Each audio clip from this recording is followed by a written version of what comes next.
What's up, everybody? Welcome to SLC Puck. I'm your host, Austin Facer, and I am thrilled to introduce a new member of the SLC Puck family to you guys out there. It's a little Funko version of SLC Puck. Yours truly. Look at this. It's got impeccable detail. The beard, the hat, the jersey, the microphone, the hockey stick. Super cool. Picked it up at the Funko store on Hollywood Boulevard in fabulous Los Angeles, California over the weekend. And now we're going to place it in a spot of honor right here on the studio. So a lot of fun there. Super cool. I think that I wish this is something we could mass produce and sell to a wider audience. I'm sure these would be flying off the shelves come Black Friday and the holiday season. But alas, we cannot do that. We just haven't been able to work out a deal with the Funko people quite yet. The licensing deal's in the works, folks, so stay tuned for that.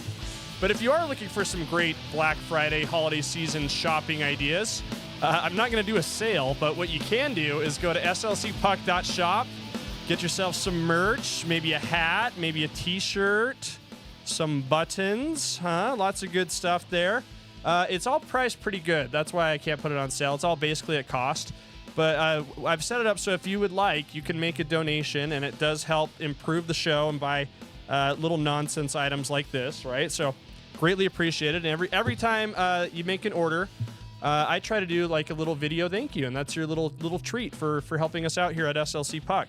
But if you'd like to help out as well, like, comment, subscribe, check out the stuff on KSL.com. All that good stuff, right? Any support is wonderful support, and it's all very much appreciated with a heart full of gratitude here at SLC Puck. Thanksgiving's coming up, and my heart is just filled with thanks, with gratitude. And this show's a big reason why, so definitely appreciate it. Hey, you know what else I'm grateful for? I'm grateful for the ability I have to predict the future. And I didn't know I had this until I started doing a goofy podcast and putting it on the internet for people to see. But I have a gift. I can see what's going to happen in the future before it does. I've made several predictions about this team that have come true to a certain degree. I called that Clayton Keller would be chosen as the captain. I have predicted what the name is going to be, so I think we'll see how that goes. I think it's still a very good guess, the guess I've made. But the other day when I did my show from that hotel room in Southern California, I predicted that I don't know if I predicted. I said it would be very cool to see Alexander Ovechkin score a goal in his first appearance in Utah. I said, I don't necessarily want an opponent of the Utah Hockey Club to find the back of the net, but Ovechkin being who he is and being in hot pursuit of Wayne Gretzky's all-time goal record, I said, man, we're not going to get a lot of chances to see him here in Utah. It would be so cool to see him score, to see him light the lamp here in Utah. He did just that. What can I say? I have a gift. He scored not only once, but twice in the goal, and he also left shortly thereafter with a knee injury thanks to a knee-on-knee collision with Jack McBain, which I believe is incidental. By the way, I don't think that was an intentional knee-on-knee hit by McBain. Poor McBain, he's kind of a hard-nosed player. He likes to mix it up. I think it's easy to cast blame on him when something like that does happen. And the game's premier player, I guess you could say, is out of commission as a result of a collision. I'm going to give McBain the benefit of the doubt on this. Knee-on-knee injuries are very scary. I'm sure no one wants that to happen. So I think that was an incidental incident there. But, before all that, before Ovechkin was forced off the ice and was helped off and left the game, it was really, really, really cool to see him in person. And this is what I mean when it's just like, it's so surreal and amazing that NHL hockey is here in Utah. When these like legendary figures come to town, it becomes like, wow, this is like, you pinch me like this. I can't believe this is real. Ovechkin is like probably the best example we've had yet. He's been in the league for 20 years, and you see him on TV growing up when you're a kid. I'm 32, so I've seen Ovechkin on TV and lighting up the stat sheet, for 20 years. And you think about Ovechkin when you see him on TV, it's the the yellow wax laces, the baggy pants, the visor, the kind of, the attitude he brings on the ice, that his shot. Seeing it in person is unreal. It's a ton of fun. It's something I won't forget. I was lucky enough to get tickets in the lower bowl, so I had a really nice vantage of Ovechkin. And funny story, I took a date with me to the game. Say what you will in the comments about that, right? I'm sure I'm opening up. Oh, who's this? Oh, all that kind of fun stuff. But I took a date to the game, and she was kind of new to hockey, so I was explaining who Ovechkin was and all that, and she was like, "Is that how you say his name?" I was like, "Yeah," and she's like, "I thought it was Over Chicken." I was like, oh, okay, no, it's not Over Chicken, it's Ovechkin. And so anyway, good little laugh. I'm gonna remember him as Over Chicken now because of a little silly phonetics issue there. But again, like this is what I mean when I say like it's crazy that the Utah Hockey Club is here in Utah, and we're seeing these legends of the game come through.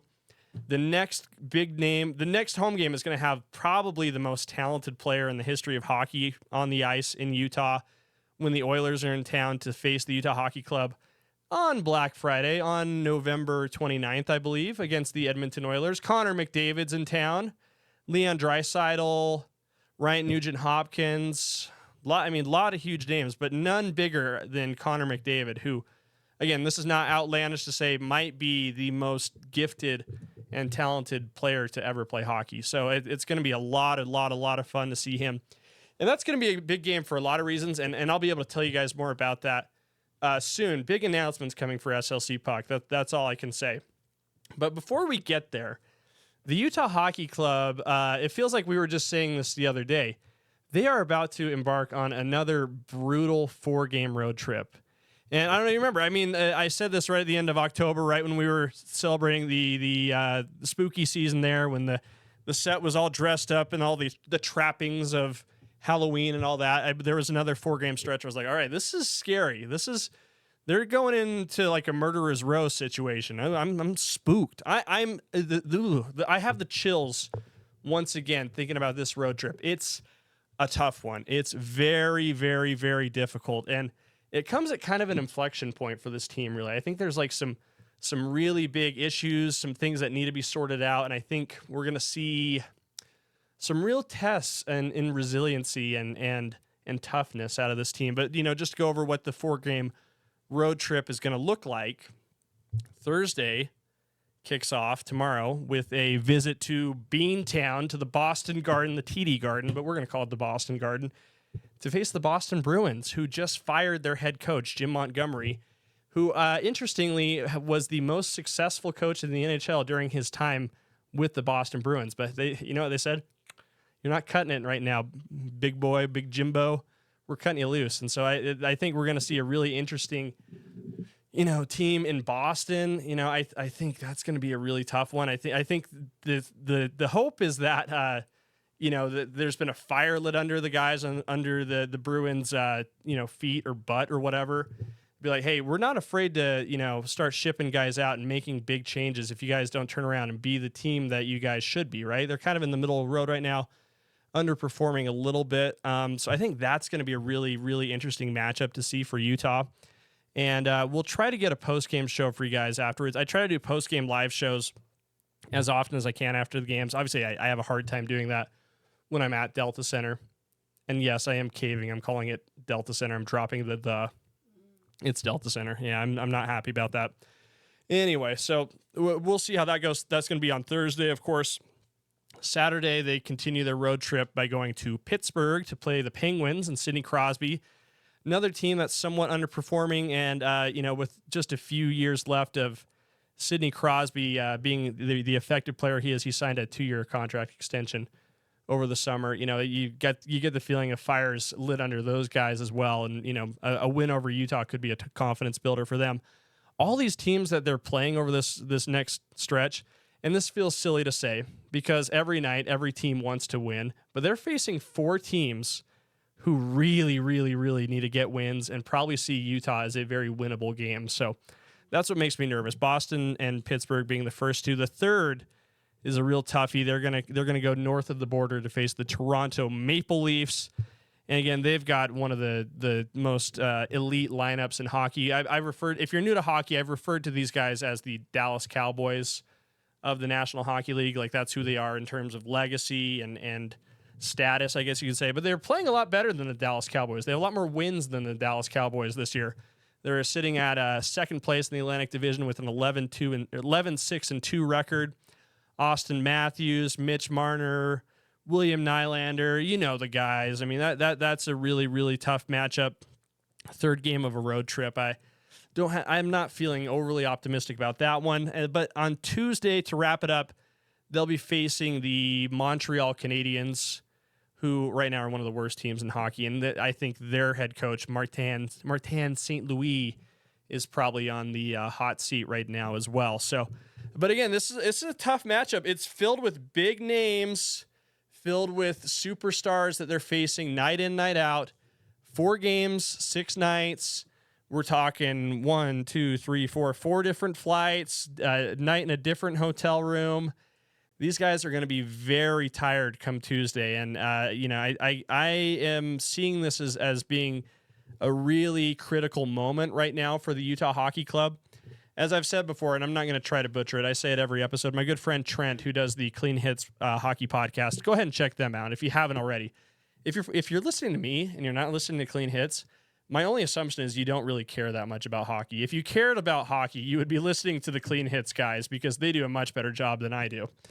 Anyway, point being, Trent likes to say this, and again, he's way better at articulating this stat, but the better position you are by Thanksgiving to make the playoffs, I think your likelihood of making the playoffs if you're in playoff position is like 75%. Again, I totally butchered that. Could not have said it worse, but it's really critical for your playoff aspirations to be in a good place by Thanksgiving. And so I think this comes at like a really critical moment for the Utah Hockey Club, and especially when we're dealing with a bevy of injuries. We've been talking about this all season. They've had to play without Sean Dursey for the bulk of the year. He's going to be out for a couple more dog years. We haven't seen John Marino yet, so the blue line's been a little malinged, I guess you could say, a little bruised, a little worse for wear. The latest injury right now, it's being reported, is that Connor Ingram is going to be out, and so as such, the Utah Hockey Club has called up Jackson Stauber from the Tucson Roadrunners. They're calling it on an emergency basis, but I see this. I do see him being needed, especially with so many games on the road, almost back to back, and then there are. I mean, one of them is back to back. The Saturday-Sunday games, first against Pittsburgh, the second against Toronto. Those are back to back. So I do think there's a really good chance we'll see Stauber starting one of these 4 games at least. It comes at a really critical time. And it's really interesting because, Karel Vejmelka, who's going to be asked to fill in for Connor Ingram, has given the Utah Hockey Club the best individual performance of the year by far. His game against Carolina last week, when he had 49 saves on 50 shots, allowed just 1 goal, might be the best goaltending performance in the NHL thus far. Again, the number 1 spot for the majority of the year has gone to Connor Ingram. That was how it was last year when the fellas were down in Arizona. But I don't know how to say this any other way. I don't think this is mean-spirited to say. I don't think this is controversial to say. I think there's a very good chance and a very good argument you could make that Connor Ingram might be the worst starting goalie in the National Hockey League. And I say that based on one simple metric that I think tells a big story here. And maybe this is like a symptom of him being injured, or like the defense being a little beaten up, a little worse for wear, like I said. But you look, I love going to moneypuck.com. If you haven't checked out moneypuck.com yet, please do. It's a great resource, especially live during games. You can really see how it's all coming together and get like a lot of good context on what's happening in the game. But I'm looking at goaltending leaders right now on the website, and then goals. The stat that I'm going to show you guys is goals saved above expected. So this is like some math crap, all right? I know there's a lot of math nerds in here that love and appreciate this, but as they play the games, the statisticians are keeping track of where these shots are being taken, by whom, and based on the percentage of these goals going in, based on where they are on the ice, they can compile the likelihood of each shot going into the net, right? And so they add that up, and that becomes a stat called expected goals. You go right here, goals saved above expected. Ooh, this Lucas Dossel of the Anaheim Ducks, he's had a great job. He's saved almost 14 goals above expected, combining all the shot locations that he's faced throughout the year. Let's toggle this from worst to best, okay? Ingram's the worst. Ingram has allowed almost 11 goals above expected. So, I mean, again, that to me is like a big indicator right now that things are not going his way. I think we've seen a lot of soft goals. I think we've seen him out of position on occasion. I think to me, it looks like the number one goaltending spot for Utah is up for grabs. And this is how I'm choosing to see this opportunity, this road trip right here. We're going to spin it. I work in public relations during the day. It's all about how you spin it. It's all about how you phrase it. I think this is a tremendous opportunity for Karel Vejmelka to take the reins as the number one goalie in Utah this year. This road trip is really critical. If he can help Utah sneak a win from Boston, get a result against Pittsburgh, get a point or two against Toronto, and then finish strong against the Canadiens, I think he has a really strong argument that he should be the starting goaltender for the rest of the year, be the number one guy, get the majority of the starts between the pipes for the hockey club. So I think this is really Karel Vejmelka's chance right now to put himself on the map. The goaltending needs to be better for Utah if they want to have any chance of being in a playoff position by Thanksgiving. So that's the way I would see it. This is how Karel Vejmelka should think about it. He's been gifted this opportunity to come through for his team at a very critical time. He's shown he's capable. The game against Carolina was unbelievable. I believe his goals saved above expected in that game alone was something like 4 or 5. Like Carolina should have scored 4 or 5 more goals just based on the percentage of the shots and the saves and all that. So he's clearly capable, and this is his moment. I really think a strong run of 3 or 4 of these games where he plays well and gives Utah a chance to win, and maybe gives Utah a chance to win a game they might not deserve to win. I think that's going to be super, super, super important and interesting to see. But we also need to see some other guys step it up as well. And this was an interesting tweet from my guy Steve Peters, who's down there in Arizona covering the team very well on the All Utah Hockey podcast, All City Network here. He's noting that Utah forward Nick Schmaltz is off to the worst start of his career. 0 goals in 17 games. He's the only Utah player to play all 17 games without a goal. He's 3rd on the team in shots. He's 3rd on the team in shots blocked. He's 2nd in time on ice among forwards. He's 2nd on the team in power play time on ice. And he also happens to be the highest paid player salary-wise on the highest paid forward, salary-wise on the Utah Hockey Club. So it's time for him to light the lamp. And if you watch the broadcast, it's funny. Nick Olchek, who is, between the benches, rink side during games, is like, he gives a prediction before every game. And he's been saying the last 5 or 6 games, he's like, my prediction tonight, Nick Schmaltz gets a goal. And it's almost become a bit at this point. He's going to keep saying it every time until he gets a goal. It's a good bit, by the way, Nicky. I think it's very funny. But I really hope Nicky O's prediction comes true on this road trip. I think Nick Schmaltz hopes it as well. They need this guy to score. They need him to be effective.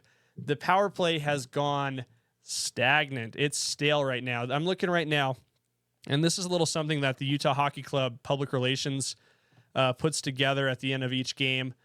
Just little notes here on game action here. And special teams, this is after the Washington game. Utah went 0 for 7 on the power play against the Capitals, and for the year, they're 7 for 51 at 13.7% on the man advantage. That compared to the rest of the National Hockey League is not good. You can see right here, the Winnipeg Jets, who are the best team in hockey right now, have the best power play in the league at over 35%. And then let's sort again. This is kind of the scary thing to do when you sort, from best to worst. It's like, okay, there you go, good for those guys. But then when you click it the other way and you go worst to best, you're like, oh crap, there's Utah right there, top of the list. Dang it, They're among the worst in some critical categories. Ugh, very annoying. You can see right here, they're third worst right here on the power play at 13.7%. And look who's the worst, the Boston Bruins, who just fired their head coach. Interesting. So I think these are teams, again, this first matchup is really interesting between Utah and Boston. And I do think you'll see a Boston team that needs to respond in a big way. I mean, that right now they're on a 3-game losing streak. They lost to the Stars 7-2. They lost to the Blues 3-2. They lost to the Blue Jackets 5-1. And there you go. That's why Jim Montgomery no longer has a job as the head coach of the Boston Bruins, despite all the success he's enjoyed there. I mean, this is a team 2 years ago that was setting and breaking just about every regular season team record you could have. They were one of the best regular season teams in the history of hockey. But that don't mean a thing if you don't have a ring, you know? So it's interesting. It's sort of been the news of the day here in the NHL world. Jim Montgomery's firing. And it kind of makes you think, like, you know, is it going to open the floodgates for, like, more firings around the hockey world? You know, I mentioned that Martin St. Louis is one of those guys. Obviously, he was a former Hart Trophy winner, one of the game's greats when he was playing for the Tampa Bay Lightning. And I believe he had a nice run with the New York Rangers as well. But, you know, he's on the hot seat too. He might get fired pretty soon as well. Because here's the issue. In certain markets in hockey, just like exists in every other sport, you know, the expectations differ for certain teams, right? Boston, Montreal, Toronto, those are just a few of the teams where if you're not winning Stanley Cups or being in contention, your job is up for review on a nightly basis. And it sort of raises like an interesting question. I can't remember where I saw it. I saw it really briefly on Twitter. I didn't think to save it. I wish I had, because it was kind of interesting to me, but it was some kind of team broadcast, and someone clipped this and put it on Twitter and, you know, had a caption with it. It was basically like, the commentators are talking about which coaches are on the hot seat, and they brought up André Tourigny, head coach of the Utah Hockey Club, as a potential candidate to be dismissed of his duties, so to speak. But I got to tell you, I don't see that happening. I really don't. I think that Utah is in a place right now. The expectations have been set well enough. The goalposts have been moved in such a way that this is not a win now situation in Utah like it is in Boston, or like people feel in Toronto, or like is usually probably the prevailing sentiment in Montreal, where they've won more Stanley Cups than anyone else. Bill Armstrong, GMBA, who I have said is my man crush, has done a masterful job of outlining who this team is. He said it on the What's Chaos podcast, I believe, What Chaos podcast. He's like, listen, some nights we're going to look like a team that can win the Stanley Cup. Some nights we're going to look like the worst team in hockey. And I think we saw that over the last week, to be honest, because their game against Carolina, they looked unbelievable. And then for one period against the Vegas Golden Knights, they also looked like they were, you know, like they had really caught fire, and they had found themselves, you know, the other two periods against Vegas, they looked more like the kind of team that, you know, is well away from a Stanley Cup. So Utah's a young, developing team. André Tourigny has a reputation of being a developmental coach, right? I don't think he has the same pressure as Jim Montgomery faced in Boston. I don't think the seat is very hot, so to speak. I would say it's probably just a cool, regular room temperature, like whatever temperature the air conditioning happens to be in your, you know, studio apartment is probably the temperature of the seat that André Tourigny is sitting on right now. I don't see it. I think it also kind of, like, you got to think about this. I think Utah as an organization wants to sort of portray themselves as being like a stable, cool, hip destination for free agents and all that kind of thing. When you fire your head coach, let's count here, 18 games into your new experiment in a new market, I think it kind of sends a bad message. Like, okay, the pressure's really on here in Utah. If you guys got less than 20 games to figure it out, or we're shipping you out, that's not the kind of message I think Ryan Smith and Bill Armstrong and Chris Armstrong, who probably would have a say in the matter, that's not the kind of thing they want to do. So I wish I'd found that clip. I can't remember who said it. You guys might have seen it as well. And I've seen people comment this in the YouTube comments as well, that, we need to address some things in the coaching, right? Like there needs to be some adjustments made. Totally agree.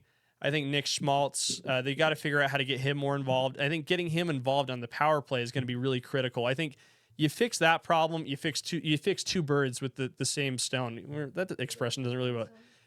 Two birds with the same stone. You fix two problems at the same time when you get Nick Schmaltz involved on the power play. So I'm optimistic that they can figure this out. But again, critical moment here for the Utah Hockey Club. This home stretch, this road stretch, this road trip is going to be a really, really tough one. But let's look at it as an opportunity. As I'm saying, this is Carel Vejmelka's moment to show that he belongs as a #1 goaltender in the National Hockey League, and I'm excited to see how he does. And I'm excited for everything else that's to come here at SLC Puck, the podcast. We as I said, we are going to have a big guest soon. I'm going to continue to tease that until it happens. It's going to be a lot of fun. I have some other cool announcements to make for you guys as well. But don't forget to like, comment, subscribe. Go to slcpuck.shop for merch for all your holiday season needs. Get the special person, the someone in your life, the gift of their dreams, which is a hat that says SLC Puck, or one of these goofy Yeti with sunglasses sweatshirts that I designed with ChatGPT. So wouldn't that be fun? But anyway, appreciate your support, guys. We'll talk soon.